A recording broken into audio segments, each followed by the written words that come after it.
Bienvenue dans Pépins et Vitamines, le podcast qui presse la vérité sur le bien-être au travail, le management humain et la cohésion d'équipe. Je suis Jade, copilote vitaminée en organisation et structuration. Et ici, on parle vrai.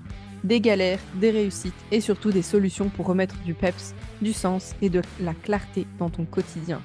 Alors, est-ce que tu es prêt ou prête à transformer tes pépins en vitamines? C'est parti pour ton shot d'énergie du jour. Bienvenue à tous dans ce nouvel épisode. Aujourd'hui, on va parler d'un sujet qui malheureusement touche certains managers, certaines entreprises, qui est le micromanagement et les peurs qui vont mener justement à ce micromanagement. Mais je ne suis pas seule, je suis accompagnée de Roxane, qui est coach RH. Et Roxane, je te laisse te présenter brièvement sur ton parcours et qui tu es et ce que tu fais. Bonjour à tous. Alors moi c'est Roxane, j'aide les entrepreneuses qui envisagent de déléguer à se structurer pour collaborer avec confiance et alléger leur charge mentale. Et vous pouvez me retrouver sur Instagram sous le nom roxane.cretatim. Donc aujourd'hui, comme je le dis, on va parler de micromanagement et toutes les peurs qui vont mener justement à ce micromanagement. Déjà, un premier point, c'est la définition de ce qu'est un micromanagement. Du coup, le micromanagement, moi, comment je le définirais, c'est vraiment cette envie de déléguer, de tout lâcher, mais au final d'avoir toujours un petit peu un regard de je viens checker, je viens revalider, je viens toujours un peu avoir le nez dans l'opérationnel alors qu'à la base, on a envie de s'en détacher. Ouais, c'est ça, ça s'illustre beaucoup par du contrôle un peu excessif sur pas seulement le résultat qu'on attend, mais aussi les moyens qui sont utilisés par le salarié ou la personne que l'on manage. Et d'avoir tendance à revalider, d'aller revalider ce qui a été fait et de sursolliciter parfois à toute heure et de multiplier les points de suivi aussi. Ici, on va aborder un angle justement du micromanagement. C'est les peurs qui sont sous-jacentes derrière ce micromanagement, de pourquoi en fait certaines personnes vont être amenées à pratiquer sans le vouloir ou en le voulant, je ne sais pas, le micromanagement plutôt que de voilà de l'arrêter. Donc on va vraiment explorer toutes ces peurs qui sont derrière et notamment première partie de ce podcast, c'est vraiment toutes les peurs fondamentales. Est-ce que il y en a toi qui te viennent à l'esprit, Roxane, parmi les peurs qui sont sous-jacentes? Eh ben souvent, ce qu'on voit apparaître, c'est une peur de perdre le contrôle de son business parce que bon, faut voir son business comme un petit bébé qu'on a fait grandir, on est parti de zéro, on a tout fait toute seule, et puis d'un coup, on se retrouve à le confier à un inconnu, quelqu'un qu'on connaît pas bien, qu'on a recruté mais qu'on connaît pas personnellement, et il y a cette peur de perdre le contrôle, que cette personne elle aille détruire tout ce que tu as construit dès le départ. Pour donner un exemple, c'est pour les mamans qui nous écoutent, c'est son bébé, la première fois qu'on l'envoie chez la nounou, c'est toujours très difficile parce que la personne on la connaît pas et puis on a envie de rester sur place et de savoir comment elle s'en occupe, de est-ce qu'elle s'en occupe bien, est-ce qu'elle va pas faire d'erreur, est-ce qu'elle va pas le faire tomber. Et donc voilà, c'est le parallèle que je ferai avec le bébé. On a peur de perdre le contrôle. Vraiment, c'est un très bon exemple que tu donnes là avec les enfants parce que, comme tu dis, quand on est maman, c'est très parlant. Du coup, ça rejoint un peu une autre peur qui est la peur de déléguer sa vision. Donc, on se dit toujours, personne ne fera comme moi. Et au final, cette peur, bah, elle n'a pas vraiment lieu d'être, entre guillemets, parce que même si des personnes font différemment de nous, ça peut même des fois être mieux fait au final. Donc, faudrait pas avoir peur de déléguer sa vision. C'est justement l'avantage de d'avoir des personnes dans son équipe qui ont des visions différentes ou des manières d'atteindre un objectif différent, bah, ça peut justement nous faire peut-être gagner du temps, etc. Un exemple, si on venait à un point A et qu'on veut aller à un point B, bah, il n'y a pas souvent une seule route pour atteindre ce point B, et des fois, bah, la route va être plus courte que celle qu'on avait imaginée, donc ça peut être des fois pas plus mal. Et même pour rejoindre ce point B, en fait, on a la tête dans le guidon, donc en fait, on voit que sa route et on voit pas ce qu'il y a autour. Et c'est vrai qu'il faut savoir lâcher prise un peu et prendre du recul sur tout ce qui est possible. Et c'est le fait de déléguer et de faire appel à d'autres personnes, ça permet d'ouvrir son esprit sur d'autres possibilités, oui. Est-ce que tu as une autre peur, toi aussi, que tu as pu remarquer ou à laquelle tu penses qui... Alors, quelque chose que moi j'ai expérimenté quand j'ai commencé à déléguer, c'est la peur du jugement. Alors forcément, le regard de l'autre, ça a souvent un grand impact sur beaucoup de personnes.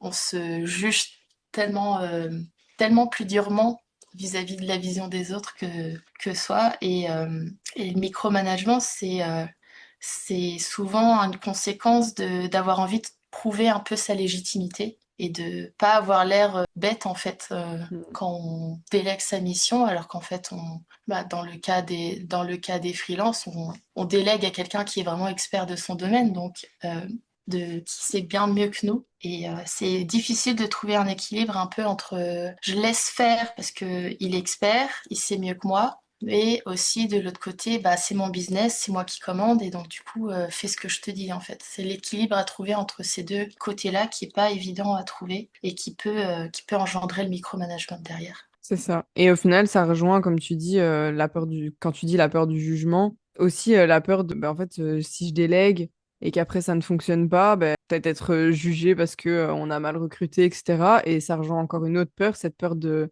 l'échec et des conséquences qui vont derrière. Ça peut avoir un impact sur la réputation, sur les clients, sur le chiffre d'affaires. On voit Et qu'en fait, c'est l'échec fait partie un peu du procédé, du chemin, et c'est dans l'échec qu'on apprend. J'ai envie de te dire, c'est ceux qui ne font rien qui ne font pas d'échec. Bah oui, exactement. Et, mais en fait, le problème dans cette peur de l'échec quand on a un salarié ou un freelance dans son équipe, c'est que c'est facile de surmonter son échec quand on est 100% responsable de son erreur. Mais par contre, quand on doit surmonter l'échec qui dépend de l'erreur de quelqu'un d'autre, c'est plus difficile à encaisser, je pense. Se dit, bah, c'est pas de ma faute, mais derrière, c'est mon business, c'est moi qui dois assumer les responsabilités. Ouais, totalement. Totalement, parce qu'en plus, oui, quand on a fait une erreur, c'est bon, voilà, on a fait l'erreur, j'en suis responsable. Mais comme il y a déjà derrière les personnes qui font du micromanagement cette peur de déléguer à la base, tu donnes ta confiance. Si en plus derrière tu dois gérer un échec, en fait, après, c'est plus dur à digérer. Donc, Et tu fais moins confiance derrière. ouais, c'est ça. Et après, ça réentraîne plus de micromanagement, c'est encore pire. Voilà, c'est ça, l'effet boule de neige. Exactement. Et il y a une particularité, notamment parce que le management, quand on a des salariés, c'est encore différent de quand on a une équipe freelance. Et Mhm, notamment, toi, je pense que tu es plus à gérer des équipes pour trouver les bons freelances, etc. Et moi aussi, je c'est suis ça. plus dans des équipes freelance à l'heure actuelle. Enfin, ces peurs-là sont plus amplifiées encore avec des freelances parce que du coup, ils n'ont aucun point d'attache, on va dire ça comme ça. Ils n'ont pas de contrat long terme.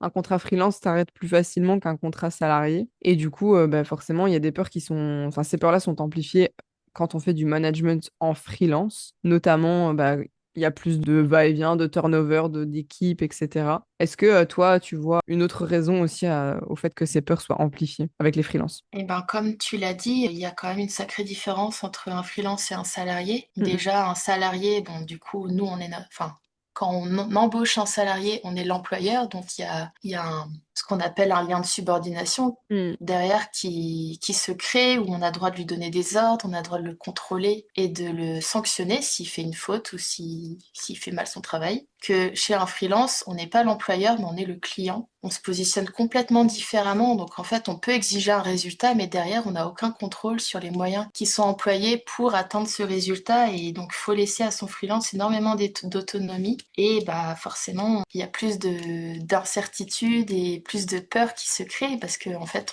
on sait le point d'arrivée, mais on ne sait pas par où il passe pour atteindre ce résultat. Ouais, c'est Mais c'est ça. vrai qu'ils peuvent partir à tout moment. Enfin, ils peuvent partir à tout moment. C'est cadré quand même avec un contrat, mais c'est moins sécurisant qu'avec un salarié, effectivement. Ouais, vraiment. Et puis, comme tu dis, il y a plus de contrôle avec une personne salariée. Contrôle pas forcément que négativement, hein. Il y a forcément Oui. aussi contrôle. Si on veut que la personne, elle y arrive avec tel moyen, on a la possibilité de lui donner ces moyens-là. Des Mm. fois, dans des équipes freelance aussi, il y a des clients, ils sont assez cool. Ils vont des fois nous donner accès à des formations pour nous former sur certains points, etc. OK. Mais c'est vrai que si on engage un freelance pour un résultat bien défini, mais qu'on n'est pas au courant des moyens qu'il a mis en place pour être capable d'atteindre ce résultat-là, on va peut-être avoir un résultat, mais pas de la même qualité que si on lui avait donné des moyens comme avec un salarié, donc c'est clair.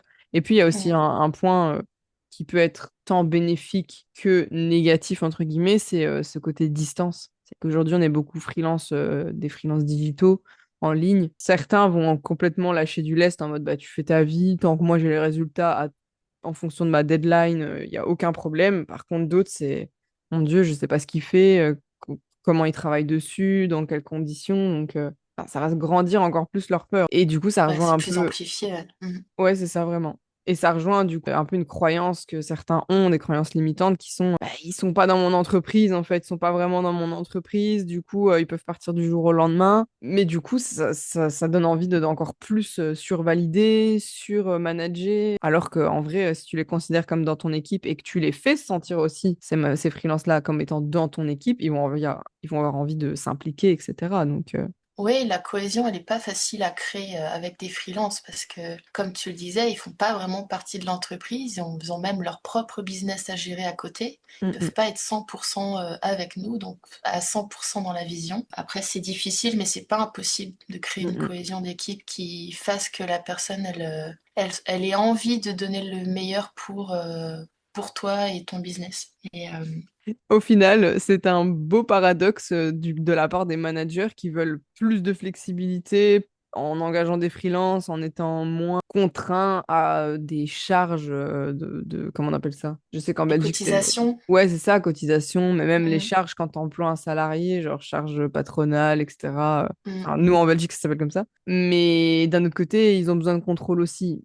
En fait, je pense que c'est comme, je prends souvent l'exemple j'ai une cliente qui est coiffeuse, qui engage beaucoup de stagiaires, mais stagiaires, comment on appelle ça? Des alternants. Donc mm. forcément, les alternants, tu payes un salaire moindre, mais eux, d'un autre côté, ils ont moins de jours d'école aussi. Et je leur disais, des fois, on a des étudiants aussi avec cette cliente-là. Ben, les étudiants, des fois, sont plus payés que les alternants parce qu'ils sont en contrat étudiant. Et je leur dis, mais en fait, c'est soit tu fais un régime d'école normal, entre guillemets, et tu peux avoir ton contrat étudiant avec ton salaire plein d'étudiant, soit en fait, tu as décidé d'aller moins de jours à l'école. Donc, en fait, tu es quand même payé pour aller à l'école, mais pour travailler, mais tu travailles moins parce que tu es en apprentissage, en fait. Donc, c'est ça que je pense quand on est manager, enfin, peu importe le statut qu'on a dans une entreprise, mais dès qu'on remplit un des rôles qui est le rôle de manager, au moment où on engage certains types de profils, en fait, il faut d'office en fait, être conscient il y a des avantages, des inconvénients dans chaque. Tu engages un Oui. salarié, il est pleinement à temps plein pour toi, mais l'inconvénient, c'est que bah, tu vas payer plus de charges, etc., liées à cet engagement. Tu prends un freelance, tu as moins de charges, ok, mais alors tu le laisses vivre sa vie et il a d'autres clients. Ouais, c'est Pour ça, moi, c'est... c'est un compromis à trouver. Après, tu choisis le statut qui te va le mieux, mais derrière, faut accepter qu'il y a des contraintes que tu pourras pas avoir le beurre et l'argent du beurre, comme on dit. Exactement. Mais vraiment. Mais du coup, il y a quand même des signaux d'alerte, on va dire ça comme ça, qu'on peut... Détecter. Voilà. Exactement. Des signaux d'alerte qu'on peut détecter et au final ouvrir les yeux sur les conséquences de ce micromanagement. Du coup, selon toi, comment on peut reconnaître qu'on micromanage par peur Hmm. ses équipes? Bah, déjà, c'est pas évident de prendre conscience soi-même qu'on est dans le micromanagement. Ça va être souvent être soit le salarié ou le freelance qui va faire des remarques, qui va remonter des choses, ou alors une personne externe qui va nous alerter là-dessus. C'est vrai que soi-même, à moins de faire une bonne introspection de soi, de sa façon de manager ou même de se former, c'est pas évident de le trouver soi-même. Et ça va être des signaux que ton salarié te remonte qu'il y a trop de points de suivi, que tu es trop surveillé, que c'est peut-être pas nécessaire de revalider le document ou le mail que tu envoies systématiquement. Mm, mm. Ou peut-être même voilà, d'être sollicité à 19h, est-ce que c'est vraiment nécessaire? Ouais, c'est ça. Mais vraiment. Et puis, ça, c'est vraiment des choses, si on se rend compte qu'on est constamment derrière eux tout le temps. Alors, je dis pas quand au début, tu peux faire du check, de la validation pour être sûr que les personnes, surtout des freelances, soient bien accordées à ta vision, à ce que toi tu attends. Mais au bout d'un moment, si on voit que sur l'équipe, surtout si on a plusieurs personnes dans une équipe, mais si on voit qu'ils sont démotivés, ils s'en vont tous l'un après l'autre alors qu'ils sont doués, et en fait là, il faut quand même, même bêtement, je trouve des personnes qui font juste leur taf, qui ne font plus preuve d'initiative ou qui ne font plus preuve qui ne sont De plus force de avenants. proposition. Voilà, force de proposition.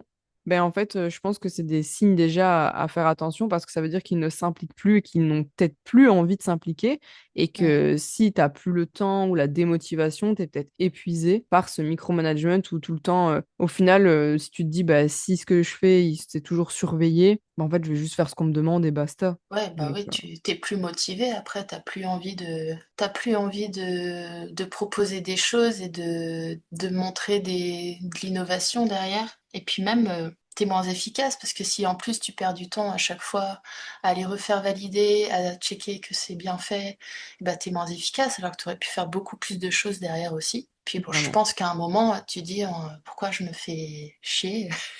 Pourquoi je me fais vraiment. chier avec ce client ou cet employeur? Je me barre. Vraiment. Moi, c'est exactement ce que je suis en train de mettre, par exemple, en place avec l'une de mes clientes qui, je sais pas si elle est dans ce stade de micromanagement, mais en tout cas, elle a recruté beaucoup de freelance, etc. Et bah, forcément, le fait de recruter plusieurs personnes en même temps, déjà, je pense pas que ce soit la bonne stratégie, hein. Je Hmm. pense qu'il faut recruter une personne à la fois. Une fois qu'elle est bien installée, on en recrute une autre, etc. Surtout si on doit beaucoup faire des retours sur les tâches qui sont demandées. Mais en fait, là, à l'heure actuelle, c'était que de la validation tout le temps. Je dis, ah, un tel, elle attend la validation de ça. Ah, un tel attend la validation de ça. Et en fait, elle me dit, mais j'en peux plus. Genre, fin de journée, j'ai envie de faire autre chose que juste valider tout ce qu'il y a à valider. Donc là, dans un premier temps, pour être sûr, on s'est mis des créneaux, genre, allez, une demi-heure le lundi, une demi-heure le mercredi, une demi-heure le vendredi matin. Comme ça, en fait, on a toute la journée pour faire en place, faire les modifs, etc.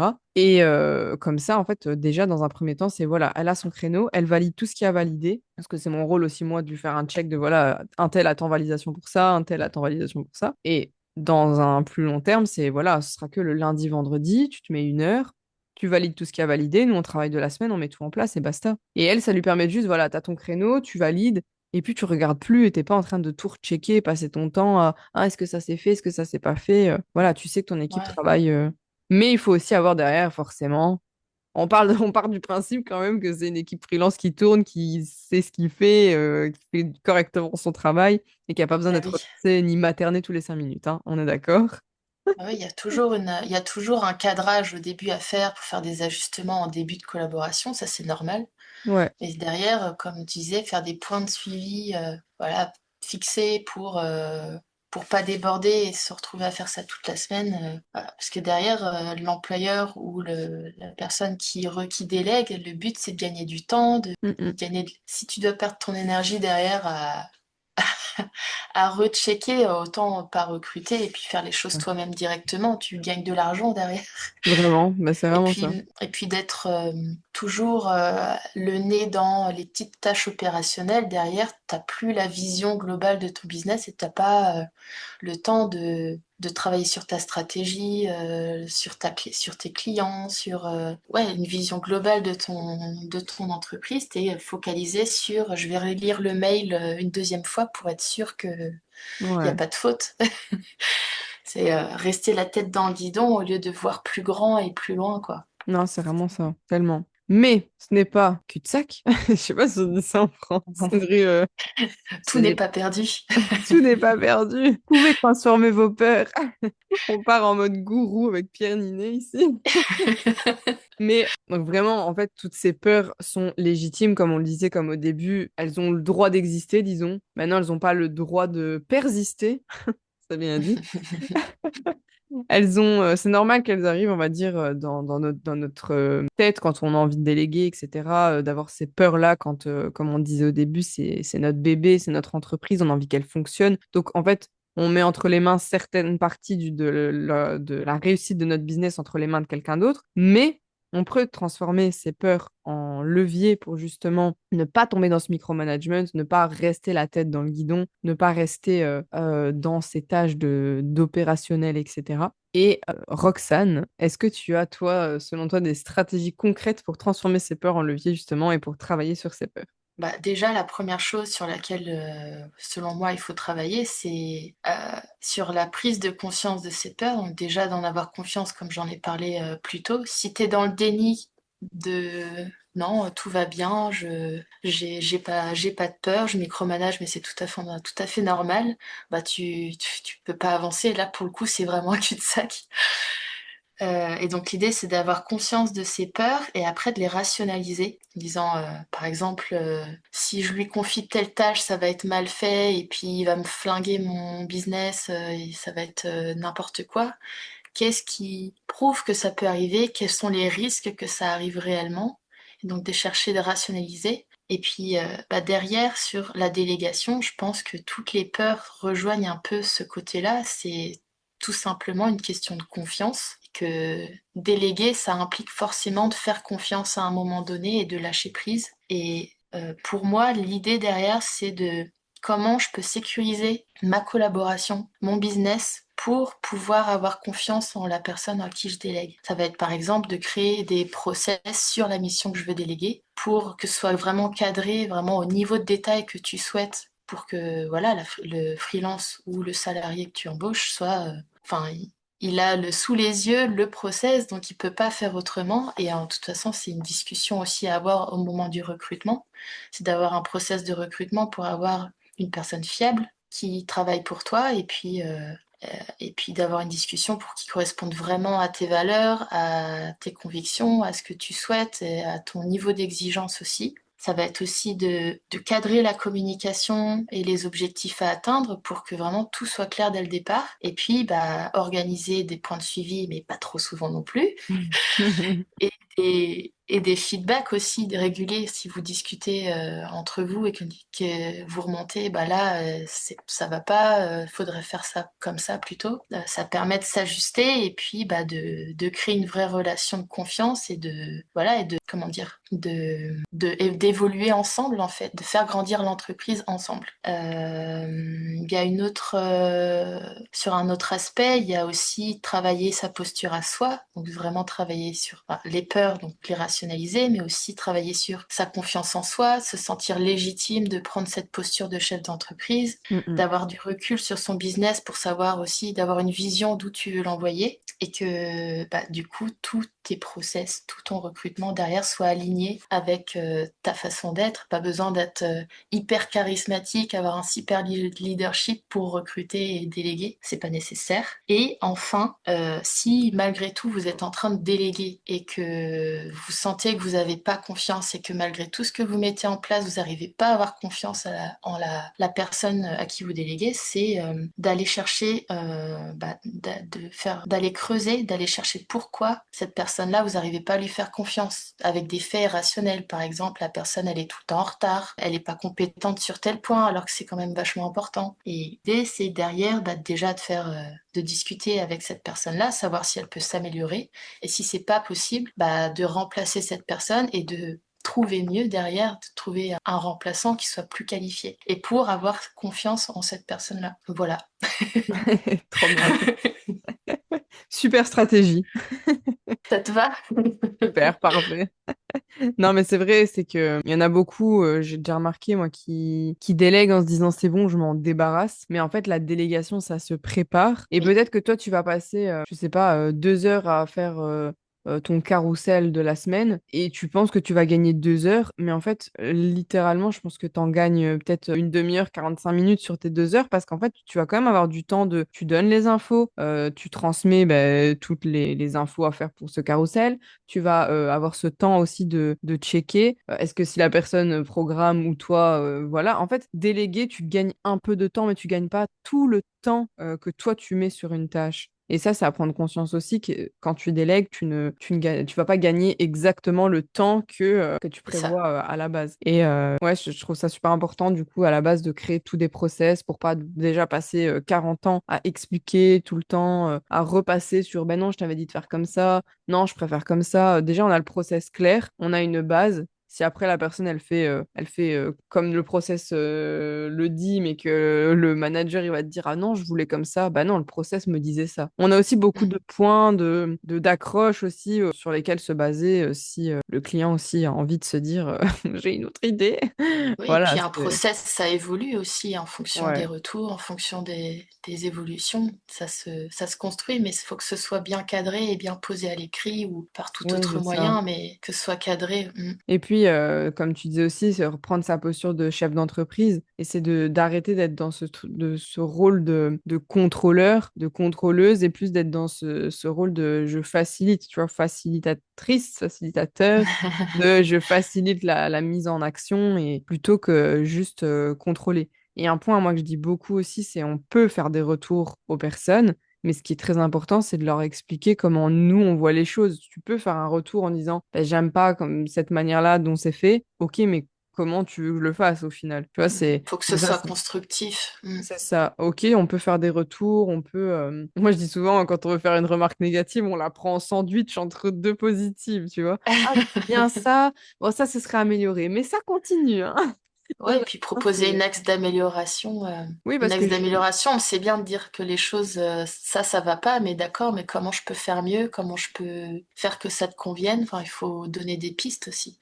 exactement. Donc voilà, je trouve que tout ce qu'on a dit était très juste, très bien. J'adore la stratégie, toutes les étapes, très important aussi, cette confiance en soi, parce que pour faire confiance aux autres, il faut avoir confiance en soi aussi, je pense, hein. Oui, C'est très important. Du coup, je pense que pour conclure, c'est que le message clé déjà de cet épisode, c'est vraiment le micromanagement. En fait, c'est un symptôme et c'est pas réellement le problème. Le problème derrière, c'est bah, peut-être mauvais process, comme on a dit, mauvaise communication, mauvaise confiance en soi, mauvaise posture. Donc vraiment, le micromanagement est un des symptômes au final à traiter pour régler un problème plus profond. Donc voilà, mm. est-ce que tu as des choses à nous partager encore, Roxane, par rapport à ça? Oui, bah moi ce que je retiendrai, c'est que oui, c'est les peurs sont à la base du problème du micromanagement, mais souvent ça résulte d'un problème de confiance, soit d'un problème de Mm. confiance dans la personne à qui on délègue, soit un problème de confiance en soi, et de créer un cadre sécurisant pour sécuriser. Voilà. Et ce que je dirais, c'est de qu'on délègue, qu'on n'ait pas encore commencé à déléguer ou qu'on délègue déjà, c'est de se demander quelles sont les raisons qui m'empêchent de lui faire confiance et quelles questions je me pose sans arrêt et que je me pose régulièrement parce que c'est le cœur du problème et c'est en répondant à cette question-là que ça va avancer. Exact, trop bien, super. Et comme tu nous l'as dit au début, on sait où te retrouver sur Instagram. Et oui, ces questions-là, c'est mon travail d'y répondre. Donc C'est qu'à voilà. au moment où on se dit j'aimerais déléguer, mais je sais pas comment faire et je sais pas comment m'y prendre, c'est là que j'interviens, où j'aide à structurer et puis à recruter, à cadrer la collaboration pour que tout se passe bien et que ce soit plus une source de stress. Voilà. Et oui, on peut me retrouver sur Instagram du coup, comme j'ai dit au début. Trop, trop bien. Merci pour tous ces partages en tout cas et merci d'avoir T'en accepté prie. d'être invité sur ce podcast. Et ben, merci pour l'invitation. Merci d'avoir écouté cet épisode de Pépins et Vitamines. Si cet épisode t'a plu, pense à le partager à un collègue, un manager ou un ami qui aurait bien besoin d'un petit coup de boost au travail. Et pour encore plus de pépites vitaminées, retrouve-moi sur LinkedIn, Instagram et Facebook, toujours sous le nom Jade Roé. Ou abonne-toi pour ne rien manquer des prochains épisodes. Souviens-toi, chaque petite action compte pour transformer ton environnement de travail en un espace plus humain, plus motivant, plus vivant. À très vite pour un nouveau shot d'énergie et d'ici là, prends bien soin de toi et de ton équipe.